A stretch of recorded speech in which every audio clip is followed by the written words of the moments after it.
So here with Kristen Megana, she's a military veteran, right? Yes, I was in the U.S. Air Force for 9 years.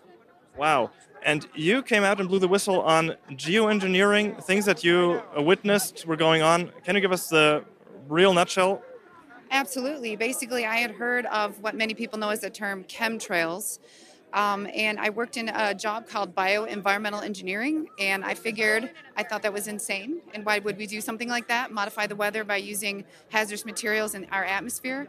So, and actually the process of trying to debunk it or disprove it, I realized it was actually coming right out of my office, as I was one of the people that was approving the chemicals. And it really shook the core of my oath.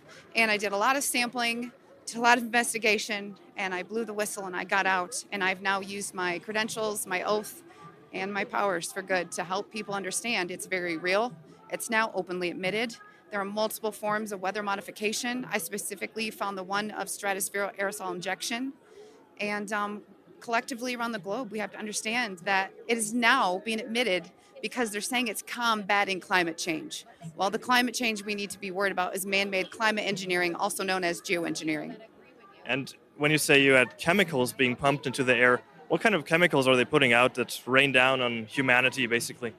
Nanoparticulate metals, like we had different sulfates and barium and strontium. I know it's probably changed over time. I know they use silver iodide for certain things, but these are the odd part of it was the quantities that I saw them coming in, the form that they were coming in, and it's the same type of materials that I was trying to engineer out of the workplace to substitute with safer materials. And when you notice that what's called the safety data sheet, the information about a chemical of what personal protective equipment to wear, how do you dispose of it, how do you pack it to ship it, when key information is missing, I ask questions. And my questions led to demonization, and I knew I found something I shouldn't have.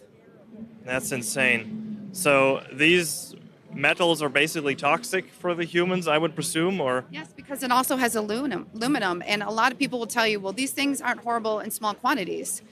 It's not small quantities, because when you are putting things above us, the dissipation rates are dependent on weather and climate, but it's getting into the food, it's getting into the soil. And around the world, these wastewater treatment plants, when it comes to pharmaceuticals, or these toxicants is what they're called, they are not able to filter them out. So if you're growing organic food, are we going to go back to the plexiglass barriers on our plants? I mean, it's horrible. That's why you can ban it anywhere. We've had states in the United States ban it, and that is great to get the ball rolling.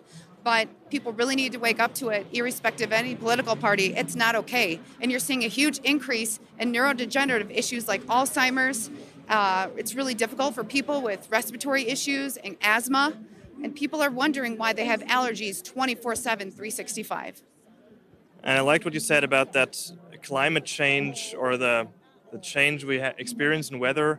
Often we can't disconnect that from these geoengineering activities. Do you want to say something more about that? I mean, how do we feel that? Is there proof or so that is definitely coming from that? Yes, there are places that openly admitted it. Remember Dubai? And then when people got upset, they retracted it, but the can was already opened. And the issue is, I know this sounds silly, but when you watch movies with time change, they say if you do something and something changes, it changes the ripple throughout time. If you are modifying the weather, you are messing with Mother Nature. And meteorology is a very, very thorough study. And I do know a lot of it because of my profession of plotting hazards. But it does not make sense when you are altering nature where things are not naturally supposed to occur. We had massive flooding in California, and we have a system called HARP that is in the United States. And the same people who demonized me 5-10 years ago are now going, wow, because they're finding it's openly admitted in all of our U.S. documents. The U.S. is absolutely not the only country doing it. Wow, that's crazy. Well, thank you very much for coming out on that and letting humanity know what's going on. Thank you so much, Megan. Thank you.